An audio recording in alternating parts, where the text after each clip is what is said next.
nzeru kwa goswali ebya Museveni byasiba bikutuka.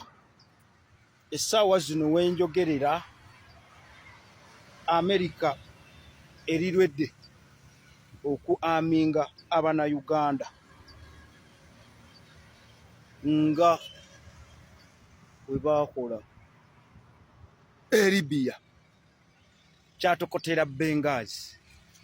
Bamulowooza lwaki olukuŋŋaana olusooka lugenda bbeera Katwe Nateete mu kibuga ky'Abaganda, ekibuga ky'abaddugavu. Kati oyo ye Benghazi wa Uganda. Ekyo kye muyina omumanya. Ekisooka mu byonna, emmundu essaawa yonna zijja. Emmundu essaawa yonna zijja. Oba bulijjo tubagamba Museveni atufutubbalako olw'emmundu. Emmundu essaawa yonna zijja. Era Amerika ekonsidalinga okuteekawo military base. Okay? Kenya awo etuuka naawo Lamakoli. Okay? Etuukana bagita Lamakoli. Essaawa yonna military base bagiteekawo. Oba Museveni aleetawo olugezigezi mbusimanyi border dispute, kati Amerika egenda teekawo military base. Era bikayalumye nadda. Okay? Wemubanga mubadde mugoberera amawulire, mwawulirako ku mawulire nti ennyonyi y'Abamerika yabadde mu bbanga ng'eketta Uganda. Okay?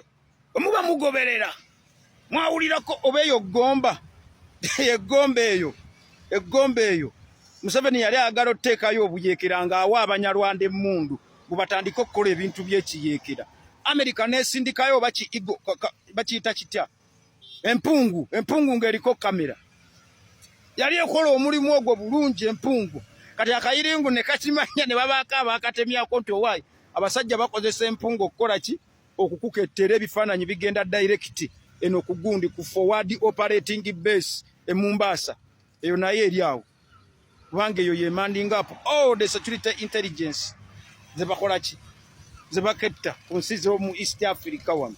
Ebaji forward ebaddenga ekola kyempungu ng'ejja n'obwo obunyonyi bwalinga buketta nga intelligence bugisindika direct ku forward operating base e Mombasa.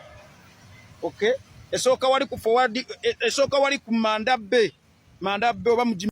So information yavanga wano e Uganda n'ezo ennyonyi n'empungu. Nga information eyo bagitwala ku Manda Bay eriramu eya field. Actually etendeka n'okuwagira n'okugabana ebyokuketta intelligence. Then intelligence eyo we bagifuna ne bamala ne bagisindika ku Kampala Monia, the only permanent military base in Africa.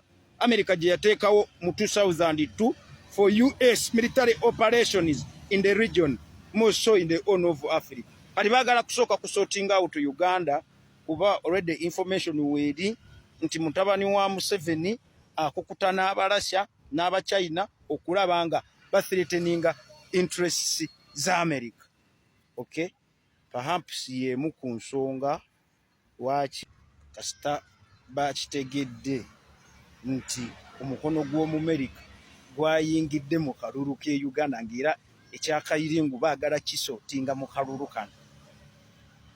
Waliwo baagala okuteekawo kye bayita crowd control nga bakozesa obwo obuyiringu bukanywa musaayi obwa SFC. Bula bagamba mbu buli presidential nominee oba whoever has been fully nominated as a presidential candidate baagala SFC ebeere nga ye manning up security ye. Olw'ensonga you have got information emmundu anytime from now ziyinza oyingirawo. Bese erituuka na temwerega naffe. Teri Munnayuganda agenda kukwata ku mmundu. Omulimu ogwaffe kugenda bba protestive vote. Kalulu kakwekyanga nti ye olw'enfuga embi wekyange. Olw'ekiwamba abantu gweraga okwekalakasaako.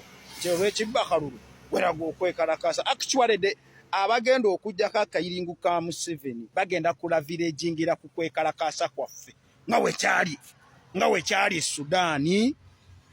Ba Sudanese professional oba specialist bayita mu bantu mbaana ba university evola baba balimba omuwala simanyi basika chapati ye yajjako Bashiri kakati ne wano we baagala kiseetinga ng'era we mwakiraba Libya bayita mu bantu ne beekalakaasa mu bantu mu kwekalakaasa mwali muzi Mercenary group actually group eyo baagijja Sudan gye bayita Abajanjaweed. Kairingu Museveni, information has reached on my table. Nti waliyo abagagga abalina mines e Congo abali oteeka mu ssente neyo intelligence gye babadde bakolako, it is already confirmed, bali ready to fund any militia to be given guns to come and host you out of power. Tovola bopipira newe wali oyagala okujjako Kyagulanyi okumusiba ennaku ezo mubadde mupapala nti tumukwate tumukube mu kkomera. Ekimu ku byabatiisizza okumukwata nti yandibadde ng'emmanduso kubanga ekiri e Kenya we wagenda n'osanga Ruto wamugamba tuyina okumanya biki America byekolaawo e Mombasa. Simanyi the 4 dimensions.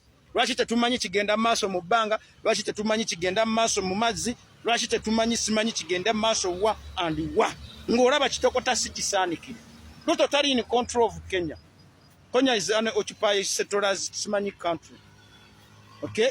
Era be abagenda okujjako bagenda fubu tukaawo Kenya mpulira waliwo n'abalala be bali setting awo Goma Kigundi kubanga all the mines zemubaddenga mu Bagwe ne Kagame abazungu ze bali bazisa already bazitadde mudda ba blackout mercenaries bamu babajje nawulidde baba abajje Colombia gye bali Congo kakati baagala bakozese omukisa gwa kalulu bakuneguli bakamabo abazungu ababadde bakuwagira.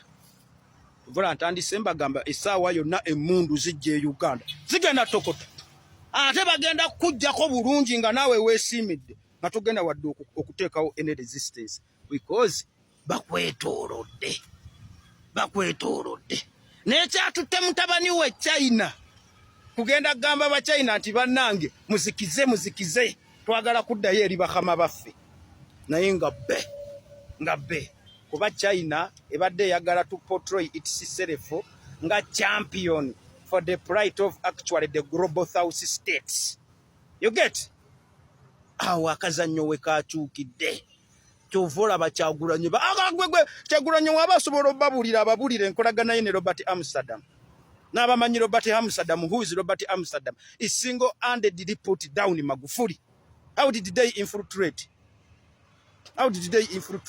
Katumba wamala bi statement bye yakoze yayagadde kumanya reaction ye yammwe ng'aba na Uganda naye nga the normal UPDF temwekanga ng'ekutte Museveni emugjeeko kuba abaana mmwe bali abasinga babasse kati nabo baatabuse. America ya infiltrating the UPDF abo bakatumba wamala abo kiki mutategeera mu abana Uganda. Essaawa yonna Kairingu bakanegula zigenda tokote mundu wakati wa UPDF ne SFC dani mwegatte mu kimerisi ekiri awe Kenya kye bali okutendeka. Kubanga intelligence America gye bafuna wano bagisindika ku forward operating base ku Mandabe ne bagisindika ku forward operating base then ne bamala ne bagitwala eyo ku Lemonia, Camp Lemonia e Djibouti. What are you talking about? Do you know bawe subi nti Kairingu bakama bake sawa yonna bakajjako? That is it. Nzeru kwa goswali zembi bagambye emmundu zeyingirawo okukajjako zekabadde kakozesa tutiisa yeye mpunu gye mwalaba eyagwe gomba abegomba emuba mwagiraba zeze nnyonyi ze mwawulira zaali zigazalinga intelligence nga banoonya awantu awatuufu nga kana Kairingu ka Museveni we kaakola mu G7 eyo nga kagenda kazunga wawe nsobola oteeka olutalo nga kagenda katambula eyo mu byalo abakulu mubimanyi ebyo gega amakulu agabadde mu nnyonyi ze mubadde muwuliranga mu bbanga nga zijja okuketta a strategic area Katwe fa Abannayuganda tugenda kuzanya urban warfare. You get? Urban warfare kibagenda obakozesa bagenda kugendanga ku street bujje bubabe bayise no fly zone mu Uganda nga bwe bakikolewa wa Gaddafi kimerisha kijje ng'ekifaanana ng'ekyabajanjaweed Abamerika